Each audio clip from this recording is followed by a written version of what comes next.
Have you ever wanted your very own submarine in Ark? Well, you can now have one. The Shastasaurus has newly arrived, and it is a free creature with the center map.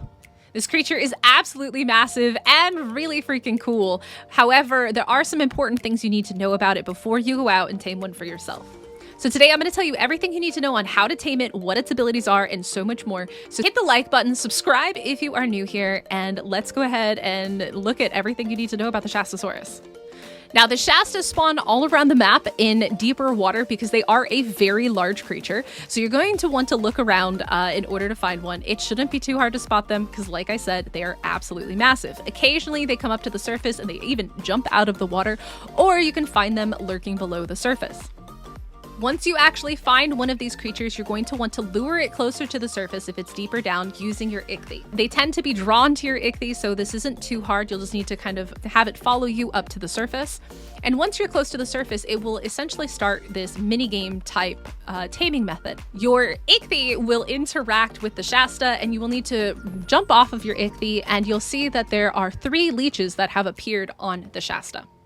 Using a sickle, you will have to go around and remove the leeches. All you'll need to do is hit each one once with the sickle. Once you've hit all 3 leeches off, and be careful because it is timed, and if it does run out, you won't be able to knock them off. You'll have to go up to the front of the Shasta and feed it some food. If you attempt to feed the Shasta at the back of it or in the middle of it, you won't be able to feed it, so you need to make sure that you go up towards the head in order to do this. Once you fed it, it will kind of swim off a little bit.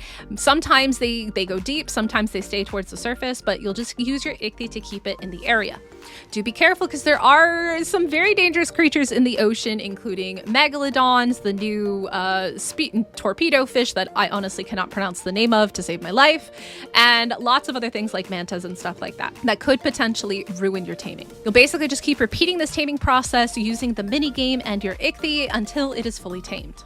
Now, what kind of abilities does the Shastasaurus have? So as you can see in the kind of the center bottom of my screen, right above my bar, I've got free swimming and sonar. The sonar ability is interesting because you can actually use it to ping wild creatures around you. As you can see, all those little blue dots are wild creatures.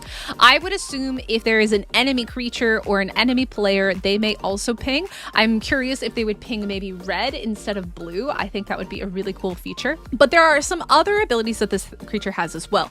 If you hold down control on PC and you right click, you get other abilities such as the flashbang, which basically does a flash. And then if we hold control again, we have a pulse, which I have actually been pulsed by a Shastasaurus and it yeeted me off into the distance. And let me see if I can kind of show you guys what that looks like under the water once that fully recharges. It'll essentially shoot out a kind of like a beam at a creature. It's very interesting. As you can see, so like there's like bubbles and stuff that have come out. It basically will propel a creature or something backwards. If unfortunately, there's no creatures really around me at the moment to kind of test this out, but it basically just pushes something back. Control again, you get torpedoes. Now, you do have to actually put the torpedoes in the inventory of your Shastasaurus. If you take them out, as you can see, it'll drop back down to 0. And then once you put them in, you get torpedo 20. Now, to use a torpedo is quite interesting. You do get a crosshair if you hold right click, and if you let go, it just goes back in. So you hold right click to get your crosshair, and then we'll just aim for that rock over there and left click to fire. All right, so let's get closer to this rock over here so we can see kind of more of a reaction of what the torpedo actually does. I'm gonna right click and fire.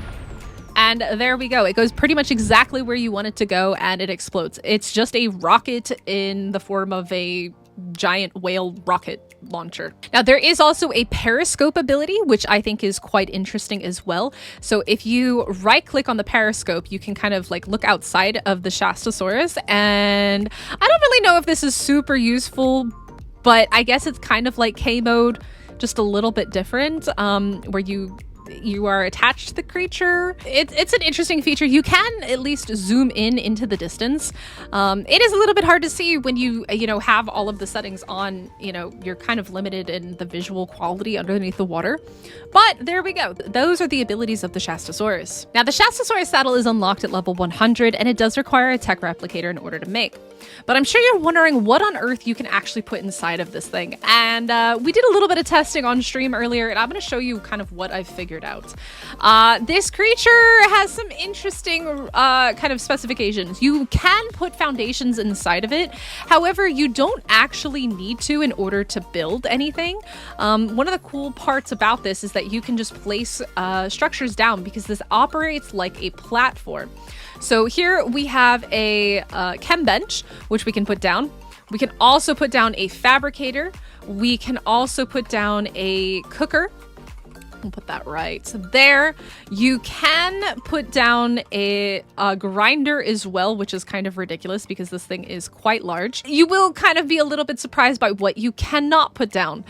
You cannot put down an industrial forge. It does not kind of work with this creature. You also cannot put down vaults. Now, I think this is a little bit unfair that you can't do this. You can't put it on the foundations. You can't put it on this platform.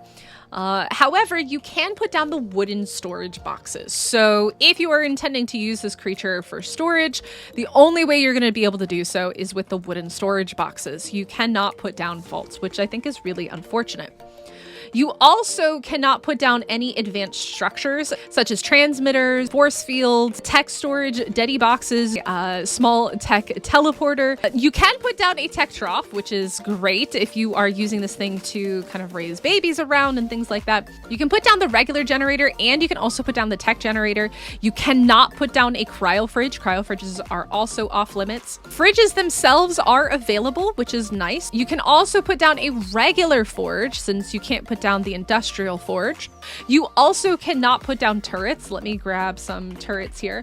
We tested all 3 different types of turrets. None of them are possible to be put down. And funny enough, you can actually put down the replicator. I don't know how I feel about this. I think it's absurd that you can put the tech replicator here, but you can't actually put like anything else. All right, so there you have it. This is the Shastasaurus in Ark Survival Ascended, the center. It is a very unique creature, and I think one that people are really going to enjoy messing around with. So guys, do me a huge favor and hit that like button, subscribe if you're new here, if you enjoyed this one, and if you found it useful. Also let me know, what do you plan on using your Shastasaurus for in the future? And I guess I will catch you in the next one.